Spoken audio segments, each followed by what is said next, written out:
saw this in the Wall Street Journal today that WeWork could be seeking bankruptcy Chapter 11 protection as soon as next week. The company became known first for its stylish and oh-so-popular co-working spaces, and then second, but much more spectacularly, for its implosion ahead of an initial public offering that had been planned for 2019 at a valuation of $47 billion. So perhaps the question is not why it's filing, but what took so long? Marketplace's Megan McCarty-Carino has that one. The story of WeWork's meteoric rise and equally dramatic fall has spawned think pieces, podcasts, documentaries, and a prestige TV show, We Crashed, starring Jared Leto and Anne Hathaway. WeWork's role is to elevate the world's consciousness. All you have is me. Professor Eric Gordon at the University of Michigan has taught WeWork as a case study in business classes. I think there are two sort of surprise miracles here. One, that this company was able to get so big to begin with, and two, that it has survived on fumes all these years. Really, he says, it's survived on the giant pile of cash it got from investors like SoftBank. In 2019, WeWork scrapped its IPO and ousted its now famously eccentric founder, Adam Neumann. It then restructured and did go public in 2021 through a merger with a special purpose acquisition company. And here's the company's pitch. We've got some adults in the room now, and it's a new company. But he says WeWork's business model has always been shaky, and it's only gotten shakier since COVID came along to weaken the commercial real estate market, says Jeffrey Havsey at Moody's Analytics. WeWork has its own set of challenges compared to some of the other flexible office space providers. Namely, expanding too fast, signing scores of long-term leases it later couldn't afford. Jamie Hodari, head of WeWork competitor Industrious, says his company does it differently, mostly partnering with building owners to manage flexible office space rather than lease it out. One of the great ironies of this moment is that the flex market, pretty much everywhere in the world, is having record performance. That's because many employers are rethinking their permanent offices and using more flexible space. I'm Megan McCarty-Carino for Marketplace.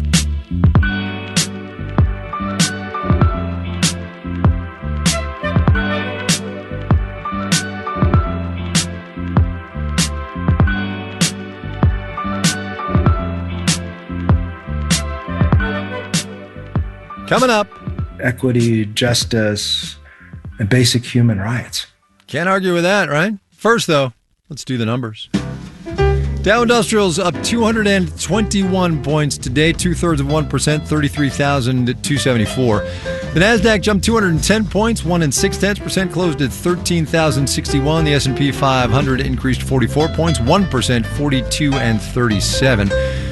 Megan McCarty-Carino was just telling us about WeWork and its potential bankruptcy filing. Well, the market really believes it. The company stock plunged just under 47% today. Today marks both All Saints Day and Dia de los Muertos, and it might be interesting to look at some publicly traded companies connected, to memorializing and burying the dead. Carriage Services operates funeral home facilities and gravesites, down 1.9% today. Matthews International Corporation, which has a division providing granite tombstones and systems for crematoria, down 0.8%. Security National Financial Corporation, which offers burial insurance and manages several cemeteries and mortuaries, basically flat today. Bond prices rose. Yield on the 10-year T-note down to 4.74%. You're listening to Marketplace. Marketplace is supported by Viking, committed to exploring the world in comfort, offering a small ship experience with a shore excursion included in every port, destination-focused dining, and onboard enrichment. Viking.com. And by Drexel University, whose cooperative education program empowers students to explore future careers and discover the profession that is best for them before graduation. Experience what education can be at drexel.edu. And by the Peter G. Peterson Foundation, a nonpartisan organization dedicated to raising awareness and accelerating action on America's fiscal challenges to build a brighter economic future for the next generation. Learn more at pgpf.org.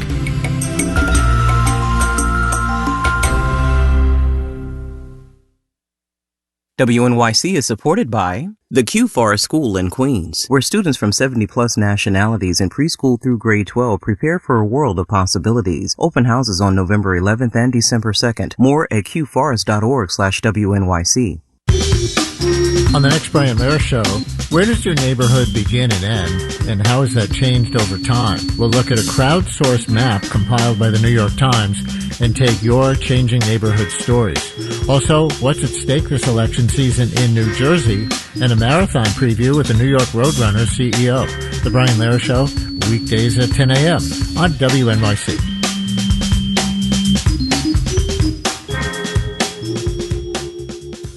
You're listening to Marketplace on WNYC. In the 7 o'clock hour of All Things Considered, a renewable energy company is pulling the plug on 2 offshore wind farms in New Jersey. We'll talk more about why and what it means for the governor's political agenda. That and more at 7 o'clock. Stay with us. This is Marketplace. I'm Kai Ryssdal. There are, of course, appeals yet to come, but it's entirely possible the future of the American residential real estate economy was decided in a federal courthouse in Kansas City this week. A jury found the National Association of Realtors and a couple of the bigger real estate brokerage companies conspired to artificially pump up commissions that are paid to real estate agents. The jury also found them liable for fines to the tune of $1.8 billion. Marketplace's Henry Epp has more now on what it's all going to mean. Right now, if you sell your home through a real estate agent, that person collects a fee, usually about 5 or 6% of the sale price, and then typically splits it with the agent for the buyer. A lot of the rules around this process are set by the National Association of Realtors, says Ryan Tomasello, managing director at the investment firm KBW. This whole circuitous process results in a significant lack of transparency for consumers around how commissions are set, how they're paid, and the ability that consumers have to negotiate them. The Missouri jury found that the Realtors Association conspired with major brokerages to keep those fees high. The odd thing about the way real estate brokers' fee works is that they're not really tied to the effectiveness of an individual agent. Jenny Schutz is a senior fellow at Brookings. She says right now, buyers' agents typically get a flat fee, whether they do a good job or not. If that changes, this is bad news for the agents that have been essentially getting subsidized, that aren't providing consumers with 3% worth of consumer value, but have been getting paid more than they're really worth. Now buyers could have more power to negotiate lower fees, says Susan Wachter, a professor at the Wharton School of Business. But it doesn't mean that buyers would necessarily pay less for the property. She thinks the tight supply of housing will keep prices high. The ruling could also endanger the National Association of Realtors' multiple listing service for real estate, Wachter says. The buyer would need to go to several different services to get a sense of what's in the market as a whole. And this isn't the only lawsuit out there challenging the NAR's dominance. More are coming, and federal regulators are watching too, says KBW's Ryan Tomasello. Regardless of the means by which this plays out, the end game is pretty clear, that this current structure will be completely upended. So all you real estate agents out there, brace yourselves. I'm Henry Epp for Marketplace.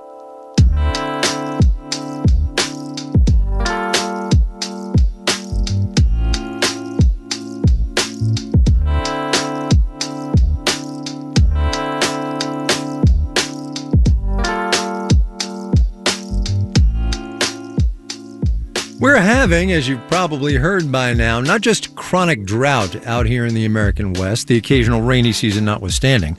We're having what climate scientists call aridification, a very long-term trend toward dryness, basically. So the increasingly scarce amount of water that we do have out here is becoming all the more valuable for everyone. 30 tribal nations in the Colorado River Basin are entitled by treaty to at least a quarter of that river's flows. But they've been shut out of management decisions about the river for more than 100 years. Now, though, those tribes do see a chance to reclaim their seat at the table. Marketplace's Savannah Marr has been reporting on this for our podcast, How We Survive. Albuquerque, New Mexico is about 200 miles away from the Colorado River. But most of the water that sustains it comes from the Colorado. To explain how, Daryl Vigil, former water administrator for the Jicarilla Apache Nation, drove me out to the eastern edge of the reservation. Cazotea Tunnel Outlet. Isn't that pretty wild? Wow. So yeah, 90,000 acre-feet of water. That's how much water moves through the Azotea Tunnel every year. The federal government paid for its construction in the 1960s. The tunnel snakes underneath 26 miles of rugged mountain across the Continental Divide and delivers Colorado River water into the Rio Grande system. Somebody taking a shower today in Albuquerque. Or fishing in the Rio Chama, or irrigating a chili crop in Socorro. This is where their water's coming from. Today, 70% of Albuquerque's drinking water passes through this tunnel. It was a huge victory for the city. But to deliver that victory, the federal government diverted Colorado River water out of Indian country, without consulting the tribal nations who would become water insecure as a result.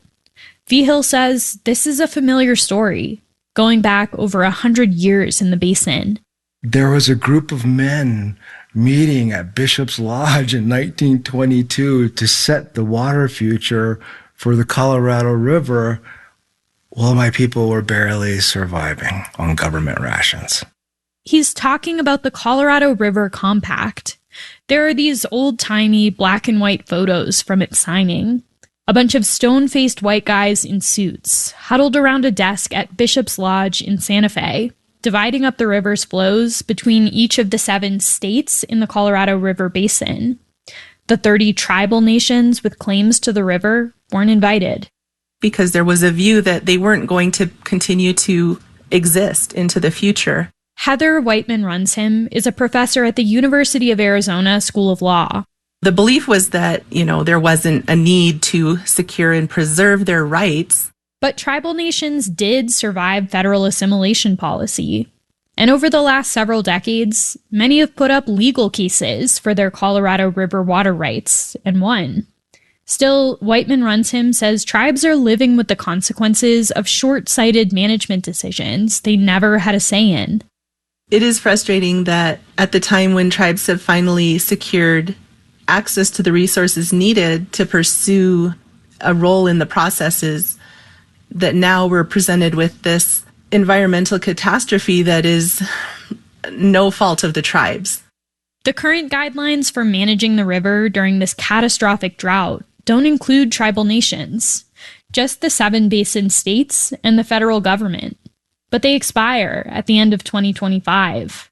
I'm very optimistic that the 2026 guidelines are going to have inclusion of the Indigenous voice. Lorelei Cloud is vice chairman of the Southern Ute Indian Tribe and one of the tribal leaders pushing for formal inclusion in this next set of guidelines. You have the United States government, you have each state being represented. Those are all sovereigns. So you have 30 sovereigns within that respective area, so they also should be included. The worst drought in 1,200 years is tearing up the rulebook in the Colorado River Basin. And for the first time, Daryl Vigil says the federal government is receptive to tribes having meaningful decision-making power. Hydrology has pushed us to the conversation of equity, justice, and basic human rights. We have the opportunity to set some of that straight here in the basin with these post-2026 guidelines. Once they're at the table, he says tribal nations will bring ancestral knowledge and innovations that can help the entire basin learn to live with less water. In the Jicarilla Apache Nation, I'm Savannah Marr for Marketplace. Savannah and Marketplace's Amy Scott have lots more about water and a changing climate on our podcast, How We Survive. A new episode is out today, by the way. Platform of your choice, of course.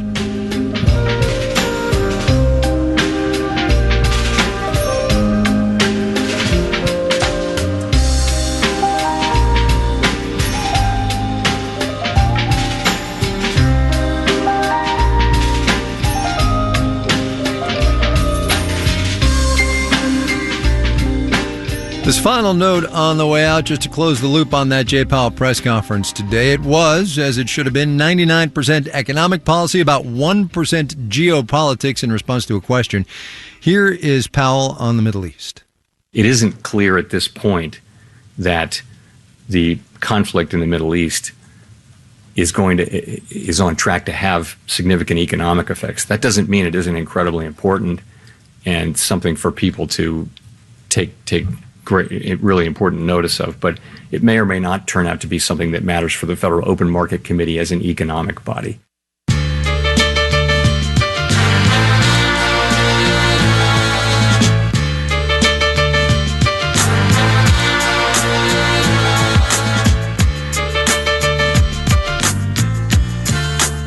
Marketplace is supported by Odoo, focused on providing all-in-one open-source business management software with fully integrated applications for every business need.